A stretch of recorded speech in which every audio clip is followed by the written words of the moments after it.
Aujourd'hui, nous allons découvrir la vie de celui qui a peut-être été le plus grand pharaon d'Égypte, Ramsès II. Il fut le seul roi d'Égypte qui osa se proclamer Dieu vivant. Partout, d'innombrables statues, des temples grandioses et des inscriptions hiéroglyphiques chantent sa gloire. Et pourtant, par-delà la légende, l'homme demeure un mystère. Qu'est-ce qui l'a poussé à devenir le plus grand pharaon d'Égypte? Et comment y est-il parvenu? Pour le découvrir, je me ferai tailleur de pierre. Je déchiffrerai la propagande des pharaons et j'utiliserai les techniques les plus modernes pour savoir comment Ramsès avait amassé une fortune colossale. À la recherche de la vérité, attention! Je ne reculerai devant rien.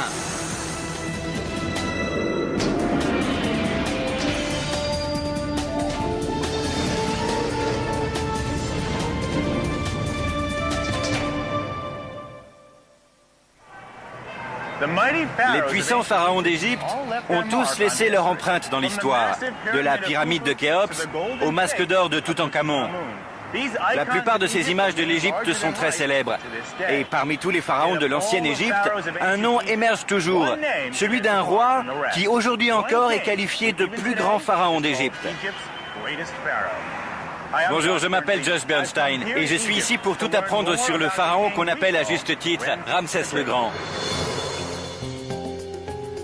À l'époque de Ramsès, au XIIIe siècle avant notre ère, le Caire n'existait pas encore. Mais au fur et à mesure de son inexorable extension, des quartiers modernes se bâtissent sur le site même des vestiges de la cité antique d'Héliopolis. Dans cette partie de la ville, on vient de faire une découverte qui serait liée à Ramsès II.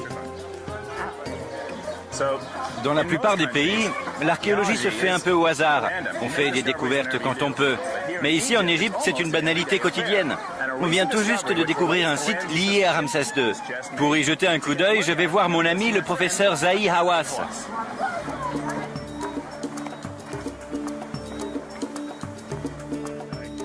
Salut Josh, ça va? Bonjour professeur. Content de te voir. Cette fois, tu es sur la piste de Ramsès II. C'est ça.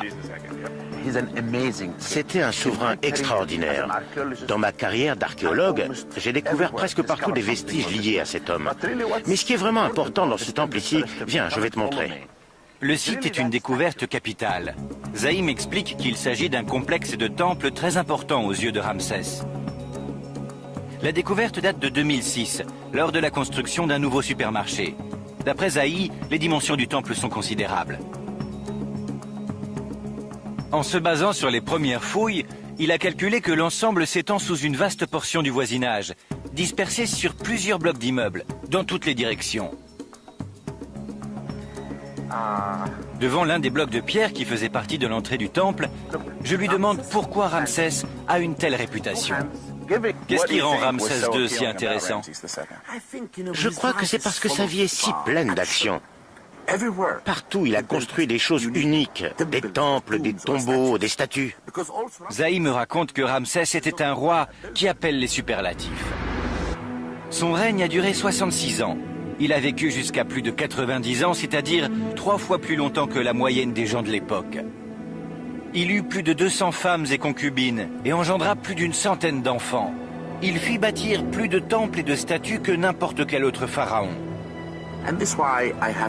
Et c'est pour cela qu'il faut que je te dise que si tu veux parler de l'Égypte, si tu veux parler de l'Égypte antique, si tu veux parler des rois et de leurs mystères et de leur magie, alors tu parles de Ramsès II.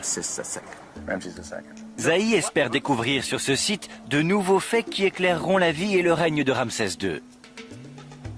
Mais les fouilles viennent tout juste de débuter. Et pour mener à bien ces fouilles, il va falloir démolir tous les immeubles alentours. Ces fouilles vont continuer pendant des années.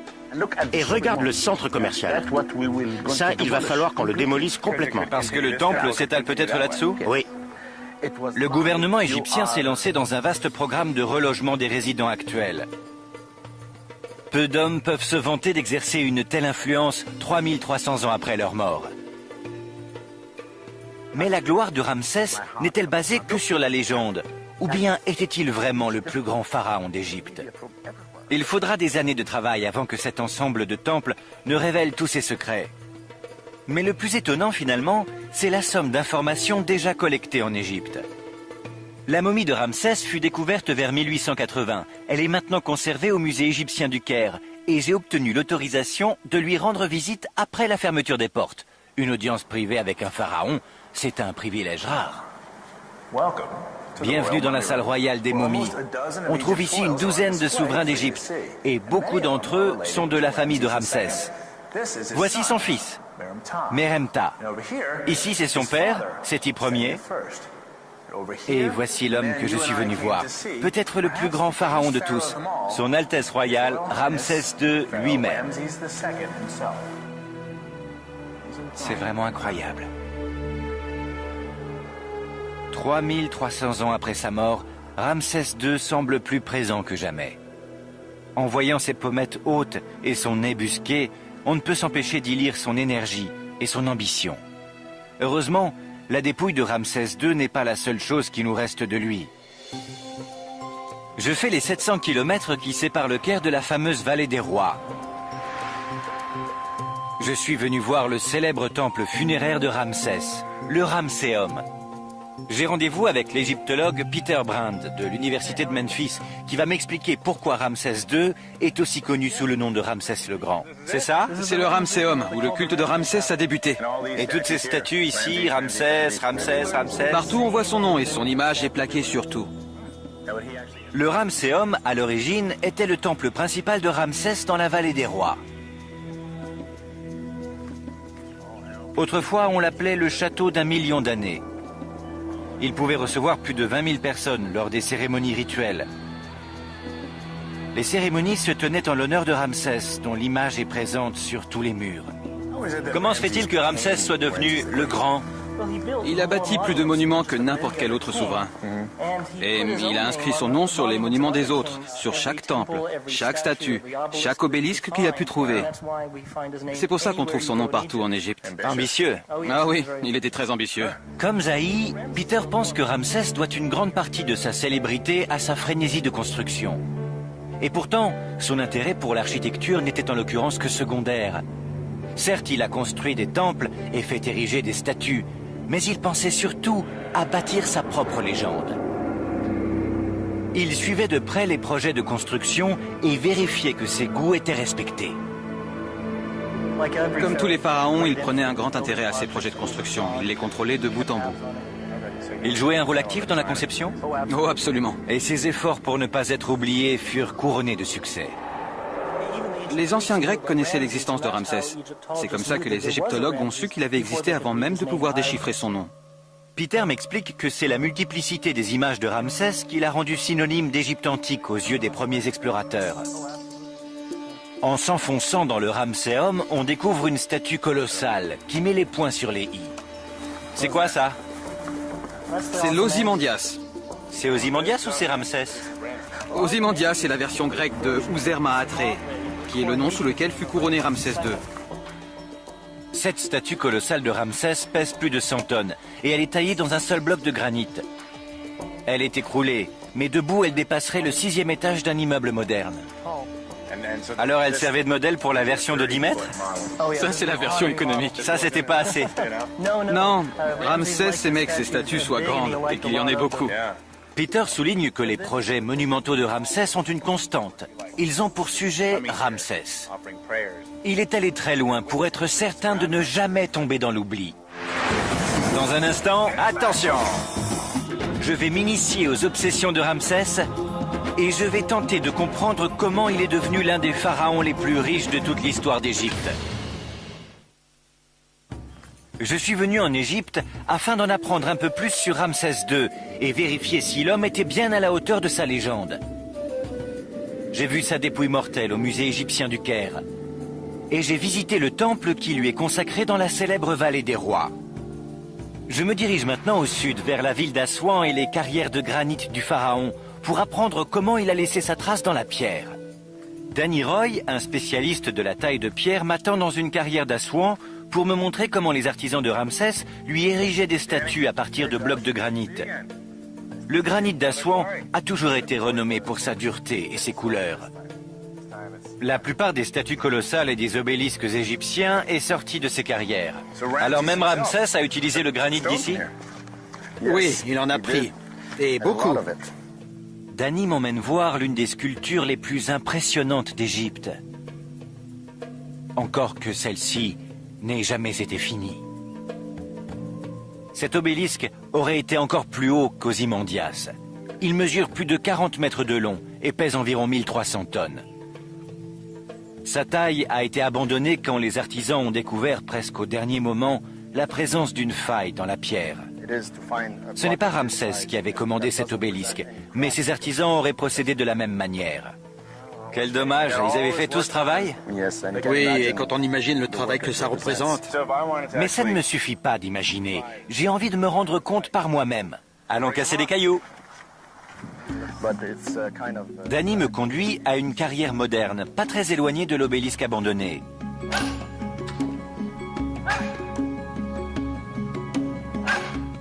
Il a préparé un test comparatif pour que je me rende bien compte de la quantité de travail dont nous parlons.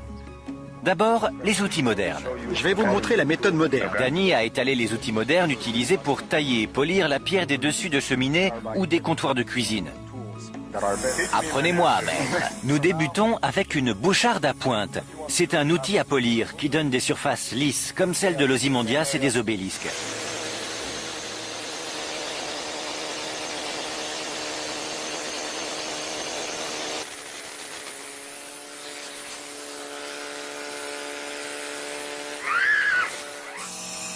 Ça change vraiment la surface? Oh oui, ça aplatit tout. Je peux essayer? Bien sûr, allez-y. Merci. Attention! Attention à la boucharde!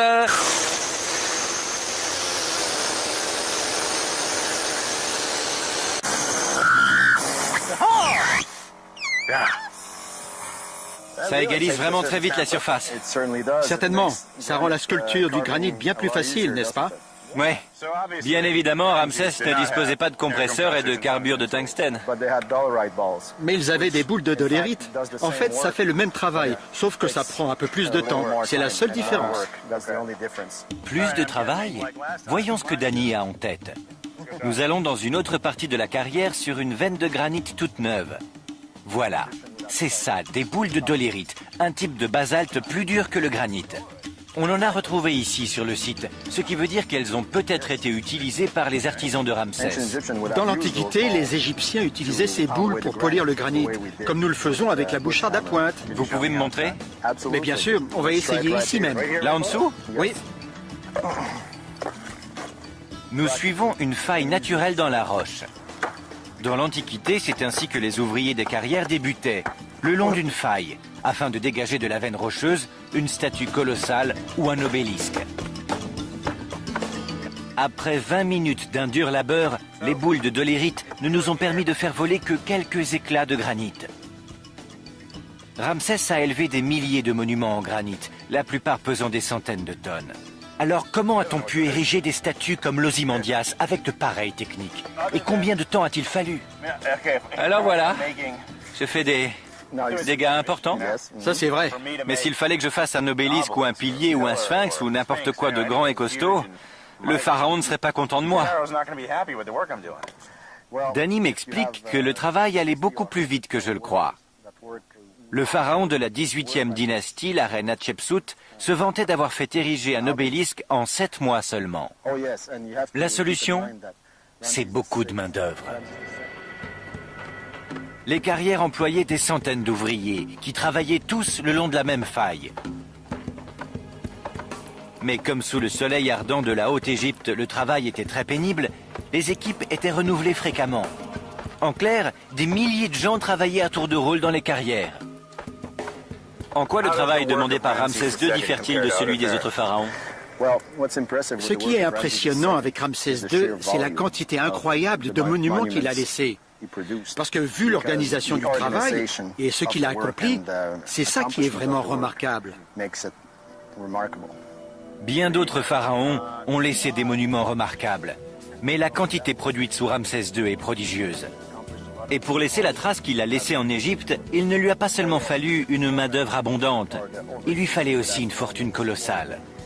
La qualité comme la quantité des monuments produits sous Ramsès II montrent qu'il disposait d'une richesse énorme. Mais d'où venait ce pouvoir et cette fortune?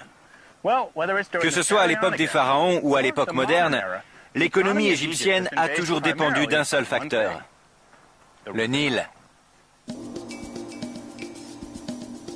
je décide d'aller jeter un coup d'œil au fleuve qui coule en contrebas des carrières.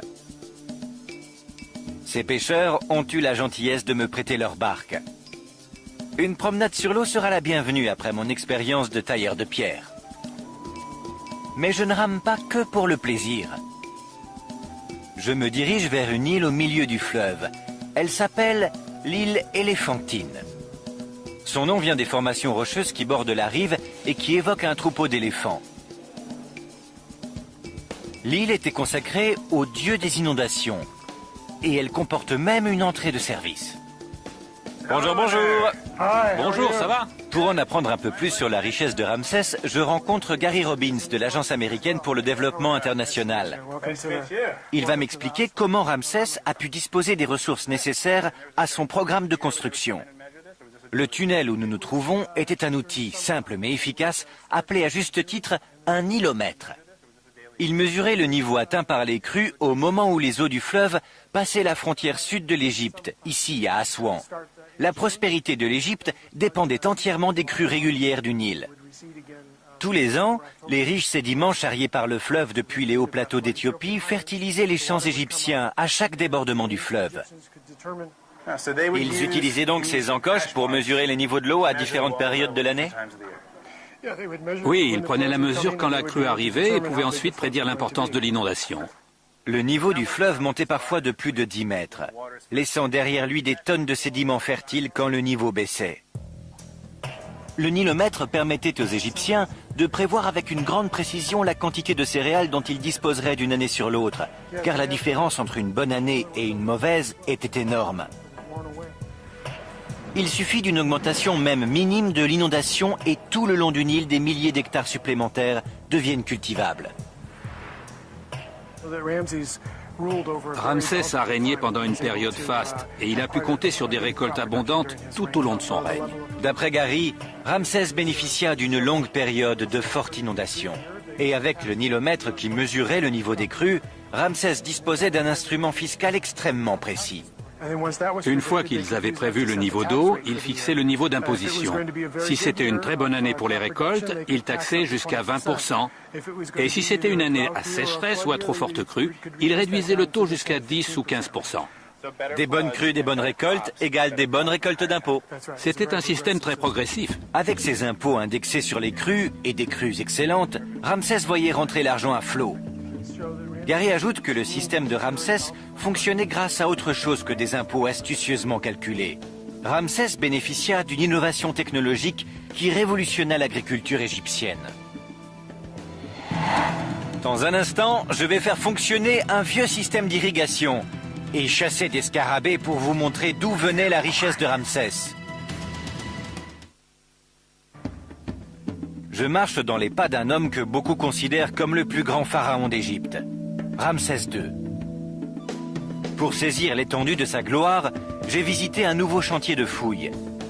Un temple à sa gloire, au cœur du Caire.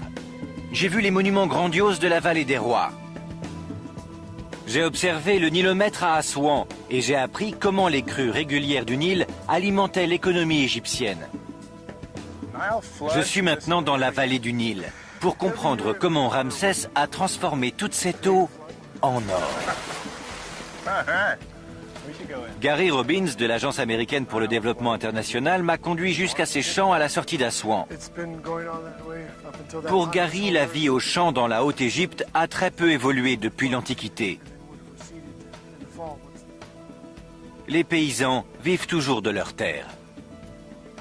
Des technologies introduites il y a des milliers d'années sont encore en usage aujourd'hui, comme cette roue entraînée par des bœufs. Tout en marchant, Gary me rappelle qu'il ne faut pas sous-estimer l'importance des crues du Nil dans la civilisation égyptienne. Ces crues régulières qui fertilisaient les champs ont permis à l'Égypte ancienne de développer une agriculture florissante qui en retour nourrissait le peuple et permettait les rêves grandioses de ses pharaons. Et alors, on ouvrait les vannes, l'eau s'écoulait à nouveau. Pendant la saison des crues, à la fin de l'été, les champs disparaissaient sous quelques mètres d'eau.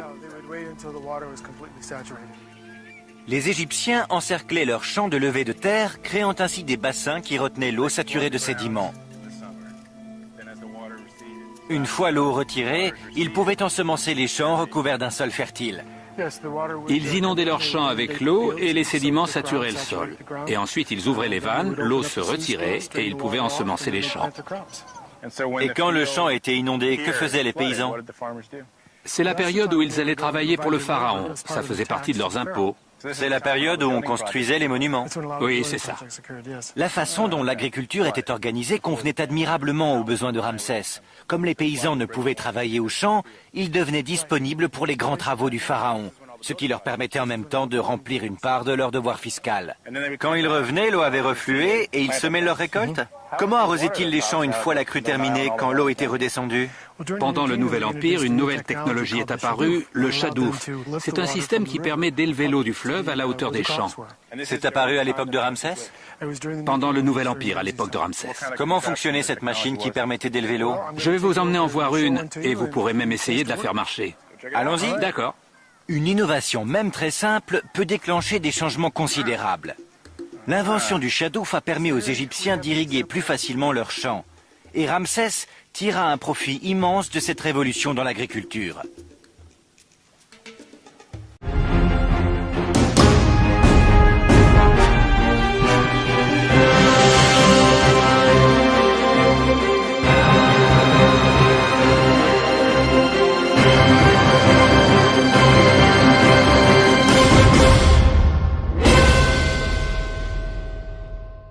En gros, c'est un contrepoids qui aide à remonter l'eau. C'est ça. Il y a un seau empli de terre à cette extrémité qui sert de contrepoids. Le seau est à peu près de la même taille que le seau à l'autre bout qui transporte l'eau et la verse dans la rigole. Une fois l'eau dans la rigole, elle s'écoule par gravité là où elle doit aller.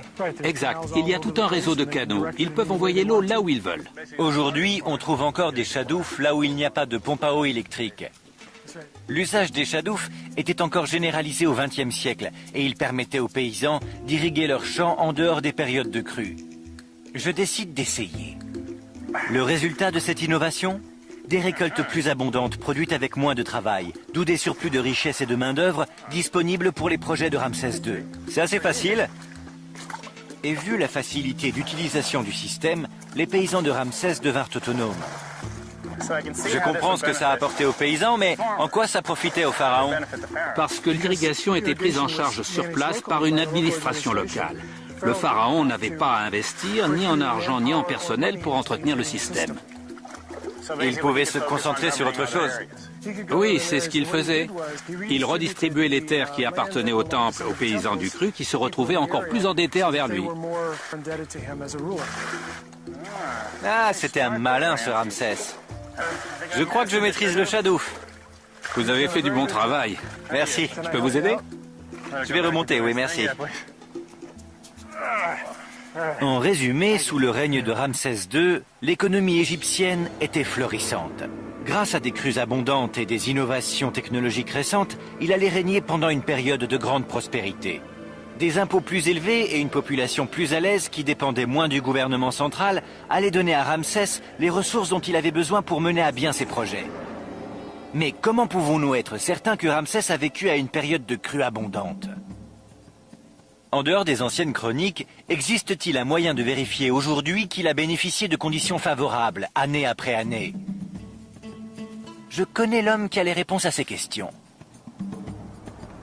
Le professeur Miroslav Barta de l'Institut archéologique tchèque connaît un moyen infaillible pour vérifier les conditions environnementales de l'Égypte antique.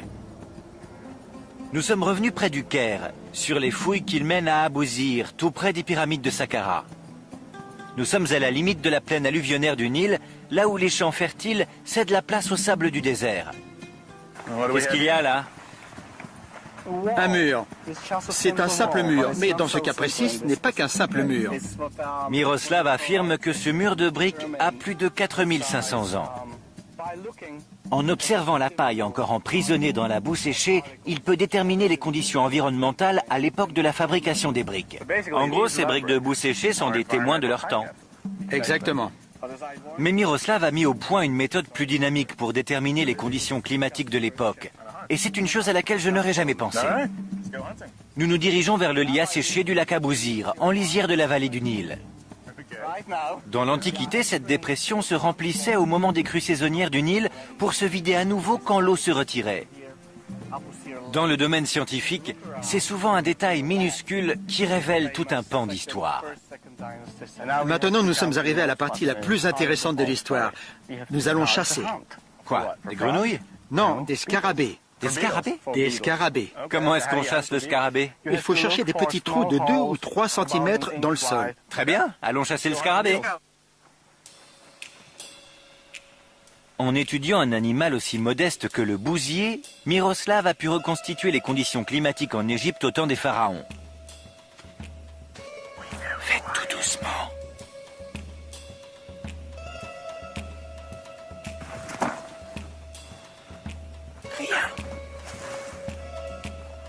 J'en ai un ici. Oui? Oui.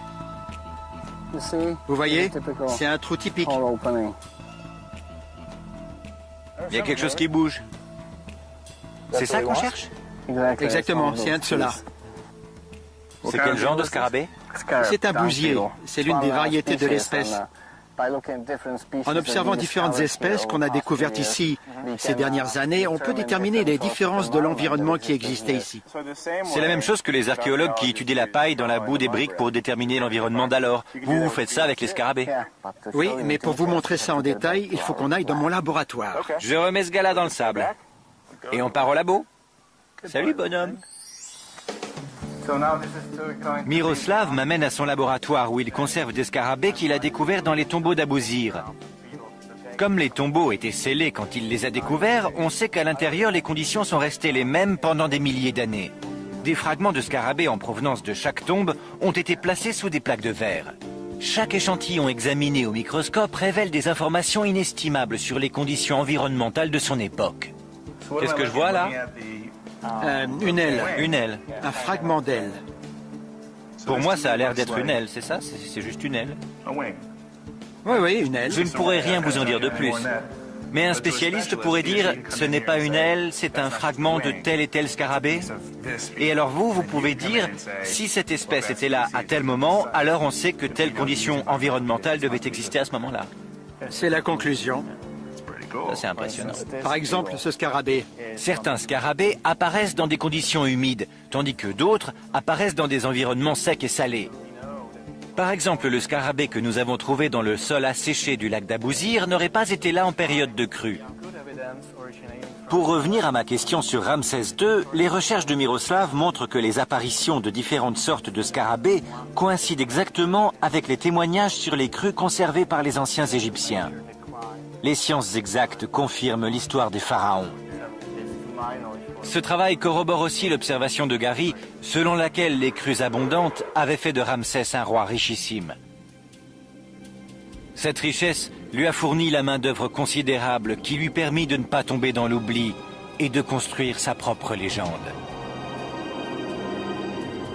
Maintenant que j'ai une assez bonne compréhension du comment, je me demande pourquoi. Qu'est-ce qui a poussé Ramsès II à vouloir être le plus grand pharaon de tous les temps? Waouh, c'est audacieux, non? Pour vérifier si Ramsès II était bien le plus grand pharaon d'Égypte, j'ai visité des fouilles au Caire, des carrières de granit à Assouan et les champs fertiles de la vallée du Nil. J'ai appris comment il a bâti des centaines de monuments à travers tout le pays et grâce à quelques scarabées et un chadouf, comment il a profité des crues du Nil pour amasser une immense fortune. C'est assez facile. Mais qu'est-ce qui nourrissait l'ambition sans limite de Ramsès II?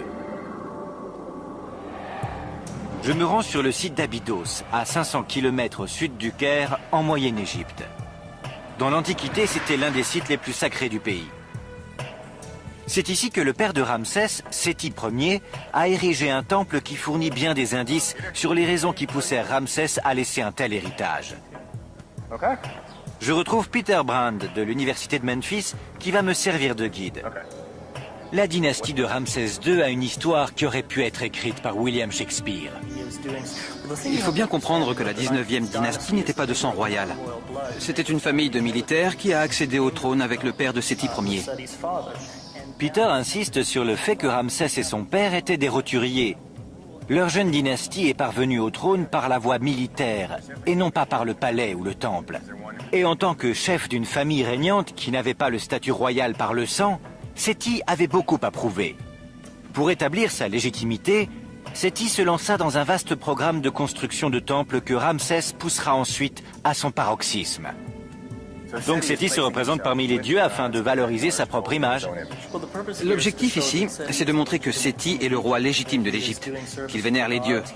Il leur construit des monuments et en retour, il le confirme comme le véritable roi d'Égypte. Séti prépara soigneusement Ramsès à sa future fonction. Il l'emmena avec lui dans ses expéditions militaires.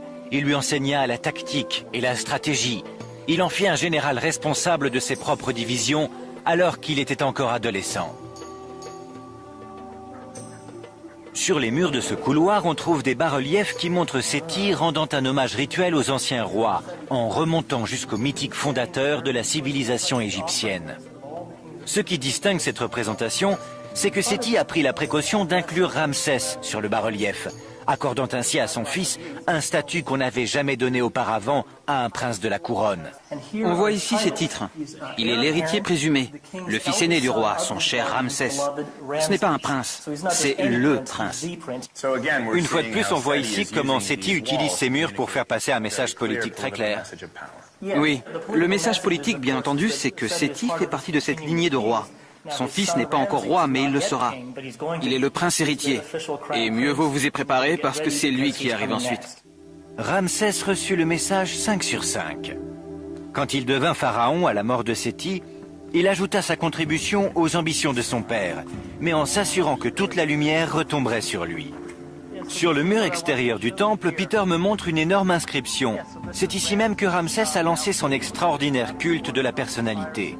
Ce qu'on a vu à l'intérieur, c'est ce que racontait Séti, mais à l'extérieur, c'est Ramsès qui nous dit ce qui s'est passé. Oui, c'est l'étape suivante. Ramsès avait un goût prononcé pour l'autopromotion, et il a débuté jeune. Ramsès va jusqu'à prétendre que son père l'a fait roi, et a posé la couronne lui-même sur sa tête de son vivant. C'était habituel que le pharaon abdique et couronne le prince de son propre vivant?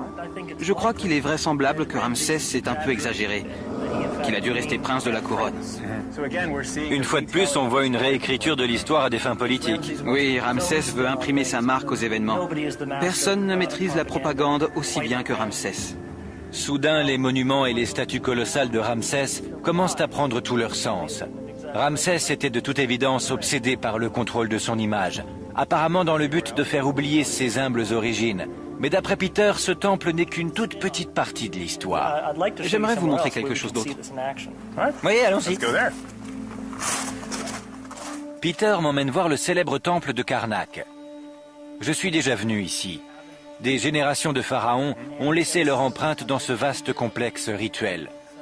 Il faut que je le dise, j'adore cette salle. C'est mon endroit préféré en Égypte, la grande salle hypostyle du temple de Karnak. Incroyable. Les travaux furent commencés par Séti, mais c'est Ramsès qui les termina. Et il fit tout pour que tout le monde le sache. Peter me montre un des énormes piliers et m'explique le concept d'usurpation. Il était courant que les pharaons s'attribuent le travail de leurs prédécesseurs en remplaçant leurs cartouches par les leurs. Mais Ramsès alla encore plus loin. Il approuva un nouveau style de sculpture, destiné à mieux chanter ses louanges et à s'assurer qu'il ne serait jamais oublié. En fait, si vous regardez là-haut, vous voyez le nom de Ramsès II gravé très profondément. Cette inscription serait très difficile à effacer. Et ce n'est pas un hasard, parce que si vous regardez là, les plus petits cartouches étaient ceux de Séti Ier. Ce qu'a fait Ramsès, c'est qu'il a fait enlever le nom de Séti et dans cet espace vide, il a fait graver son nom en creux. Comme c'est plus profond, c'est plus difficile d'effacer son propre nom. Ramsès s'est fait graver un cartouche si grand et si profond que si on voulait l'enlever, on endommagerait irrémédiablement le pilier lui-même. C'est ainsi qu'il a assuré sa présence permanente dans ce lieu. Peter m'emmène à l'extérieur pour me montrer la simplicité de la procédure. Il a préparé un bloc de calcaire qui porte le cartouche de Ramsès. Je vais essayer à mon tour de réécrire l'histoire à la manière du pharaon. Il faut raboter le relief, mais il ne faut pas endommager le socle. C'est très facile. Oui, le grès et le calcaire sont toutes les deux des roches assez tendres. Donc ce n'est pas très difficile d'y arriver. Si vous travaillez bien, personne ne saura que Ramsès était là. Ce qui rend votre travail facile, et c'était pareil pour Ramsès, c'est que vous avez affaire à un bas-relief en saillie, qui est plus facile à effacer qu'un bas-relief en creux. On peut facilement raboter l'inscription, et il reste une belle surface lisse. Avant Ramsès II, la tradition voulait que l'intérieur des temples soit décoré de bas-reliefs en saillie. C'était le matériau autour de l'inscription qu'on enlevait, afin de laisser les reliefs apparents en saillie, comme ce que j'ai vu à Abydos. Les artisans de Ramsès, en revanche, ont opté pour les bas-reliefs en creux, gravés directement dans la pierre. C'est un style plus facile à exécuter et qui demande moins de temps, ce qui a permis à Ramsès de lancer une vaste campagne d'usurpation dans toute l'Égypte. Vous voyez le peu de temps que ça prend? Selon Peter, Ramsès II s'est faussement attribué des centaines, si ce n'est des milliers de cartouches, dans le but d'être retenu par l'histoire comme le plus grand pharaon d'Égypte. On pense que la moitié des temples découverts en Égypte porteraient son nom, dans la plupart des cas par simple appropriation. Désolé Ramsès. Maintenant que j'ai découvert comment fonctionne la méthode, Peter m'entraîne à l'extérieur de la salle hypostyle pour me montrer comment Ramsès a réécrit sa propre histoire. Sous le règne de Ramsès, ce mur extérieur portait un immense panorama qui dépeignait ses prouesses militaires. La plupart des bas-reliefs sont effacés, et beaucoup le furent sur les ordres de Ramsès lui-même. C'était une question de maîtrise de son image, de propagande, de campagne publicitaire si vous préférez. Année après année, Ramsès fit refaire les bas-reliefs de ce mur, et en manipulant ainsi son image, il remettait constamment à jour l'histoire officielle de son règne. Quand je vois cette réécriture permanente, je me demande ce que Ramsès avait en tête pendant qu'il fabriquait sa propre légende. Il a vécu 3 fois plus longtemps que ses contemporains, et il a régné pendant quoi, 66, 67 ans? C'est exact. Donc à un moment donné, il se dit « Je suis le seul qui sait comment les choses se sont passées, n'est-ce pas ?» Et s'il veut réécrire l'histoire d'une façon ou d'une autre, il n'y a plus personne qui peut dire le contraire. C'est exact. Et comme ces monuments ont duré plus longtemps que lui, sa version des événements a façonné notre vision, et même celle des historiens modernes. Il me semble aussi, vu ce que j'ai appris jusqu'à maintenant, qu'il avait reçu une éducation qui ne le prédisposait pas à se remettre en question. Absolument. Il a été éduqué par un homme qui avait créé sa propre dynastie. Je dis fréquemment que Ramsès était un gamin du palais. Il n'était pas né au palais, mais il y a été élevé. Et on lui avait fait croire, comme à tous les rois d'Égypte, qu'il avait été choisi par les dieux pour devenir le souverain le plus puissant du monde. Dans ce cas-là, c'est difficile de croire qu'on n'a pas quelque chose de spécial. L'énergie colossale déployée par Ramsès II pour assurer sa gloire a quelque chose d'obsessionnel. Peter pense que cela va encore plus loin. Pour voir jusqu'où l'a poussé cette obsession, Peter me conseille de faire le voyage jusqu'à la frontière sud de l'Égypte, là où Ramsès a cessé d'être un pharaon pour devenir un dieu. Dans un instant, je vais visiter le chef-d'œuvre de Ramsès. Je vais constater jusqu'où il a été pour devenir le plus grand pharaon d'Égypte.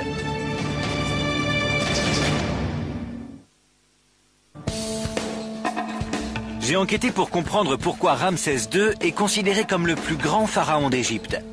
J'ai appris qu'il a régné pendant 66 ans et qu'il était déjà célèbre dans l'Antiquité pour avoir bâti des monuments colossaux qui, aujourd'hui encore, provoquent notre admiration. Sur les rives du Nil, j'ai étudié la façon dont il a bénéficié de nouvelles technologies qui augmentèrent les ressources agricoles basées sur les crues du fleuve. À Abydos, j'ai appris comment sa position au palais et l'éducation qu'il y reçut poussèrent Ramsès à surpasser les réalisations de tous les autres pharaons avant lui. J'ai vu la force de sa volonté se manifester dans le célèbre temple de Karnak. Je me dirige maintenant vers le sud du pays, une région désolée, à moins de 50 km de la frontière du Soudan. Je vais découvrir le chef-d'œuvre de Ramsès II et comprendre ce qui a fait de lui le plus grand pharaon d'Égypte. De nos jours, on ne s'intéresse pas beaucoup à cette région. Mais à l'époque de Ramsès, cette province était une des clés de sa réussite. Et c'est ici qu'il a laissé son ultime déclaration politique, en construisant ce que beaucoup considèrent comme son chef-d'œuvre. C'est le temple d'Abou Simbel. Ici, les ambitions de Ramsès se montrent sans détour. C'est la manifestation de son ego taillé dans le roc. Pour me servir de guide, le professeur Melinda Hartwig de l'Université américaine du Caire et de l'Université de l'État de Géorgie. C'est ça? C'est ça. C'est Abou Simbel. Et ce que nous regardons, ce sont 4 statues colossales de Ramsès II. C'est incroyable. C'est extraordinaire. Ce temple magnifique a été taillé à même la roche et s'enfonce profondément au cœur de la falaise. 4 statues colossales de Ramsès II encadrent l'entrée. Chacune fait plus de 20 mètres de haut. C'est une vision inoubliable. On ne peut pas imaginer un visiteur découvrant Abou Simbel qui ne serait pas immédiatement convaincu que son bâtisseur est le plus grand souverain que le monde ait connu. C'est un site important pour l'étude de Ramsès. C'est un site idéal pour l'étude de Ramsès car il résume tous les aspects du personnage. On a Ramsès le bâtisseur de monuments, on a Ramsès le chef de dynastie, et à l'intérieur, on verra la bataille de Kadesh qui le montre comme un valeureux guerrier. Allons voir ça? Allons-y.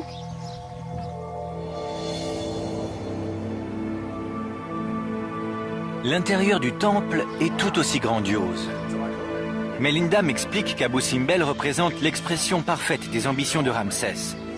Les dimensions extravagantes du temple, la légitimisation de sa dynastie, la propagande politique, tout y est.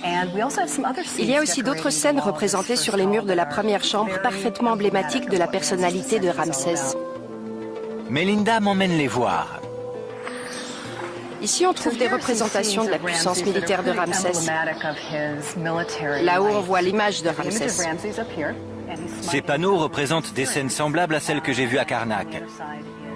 Les bas-reliefs décrivent les batailles sanglantes et les ennemis humiliés écrasés à ses pieds. Ramsès est dépeint comme un puissant guerrier qui veille à la sécurité de l'Égypte.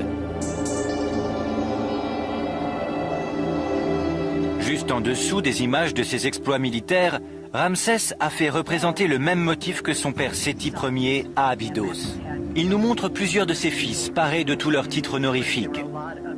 Comme son père avant lui, Ramsès présente ses descendants comme ses héritiers légitimes aux yeux du peuple et des prêtres. Il les positionne comme les seuls à même de poursuivre son œuvre. Quand on rentre, on voit Ramsès le pharaon et ici Ramsès le guerrier. Absolument. Jusqu'ici, pas grand-chose de neuf. Melinda m'a montré la même propagande qu'ailleurs.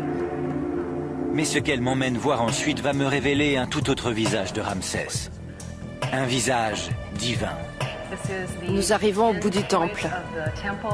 Nous pénétrons dans une alcôve au fond du temple. 4 statues des principaux dieux égyptiens y sont alignées, dans l'attente de leurs adorateurs. En partant de la gauche, on trouve Thoth, il y a ensuite Amon. Et ici, tout à fait à droite, Ra-Horakhti. Mais si vous faites attention, vous remarquerez que le personnage inséré entre Amon et Ra-Horakhti, c'est Ramsès II. Waouh, Ramsès s'est placé en personne dans le panthéon des dieux de son propre vivant. Le fait de se faire représenter dans ce temple, ça faisait partie du plan qu'il mettait en place pour que sa personnalité soit divinisée. Melinda ajoute que cette décision a été le dernier acte politique de Ramsès. La religion égyptienne a martelé pendant des milliers d'années que les pharaons devenaient des dieux après leur mort. Mais ici, à Abou Simbel, Ramsès II proclamait qu'il était devenu un dieu de son propre vivant. Il se déclarait lui-même un dieu vivant. Peut-être qu'à un moment de sa vie ou de son règne, il a décidé « Je suis né humain, mais maintenant je suis un dieu ». On peut se demander s'il croyait à son propre mythe. Les gens étaient prêts à ça pour Ramsès parce que son règne a été bénéfique. Il a régné pendant si longtemps, le Nil débordait tous les ans et ils avaient à manger et tout le monde était content. À un moment donné, les gens se sont dit « C'est un dieu, il est si bon pour nous. Comment pourrait-il ne pas en être un ?» C'était vraiment le plus grand.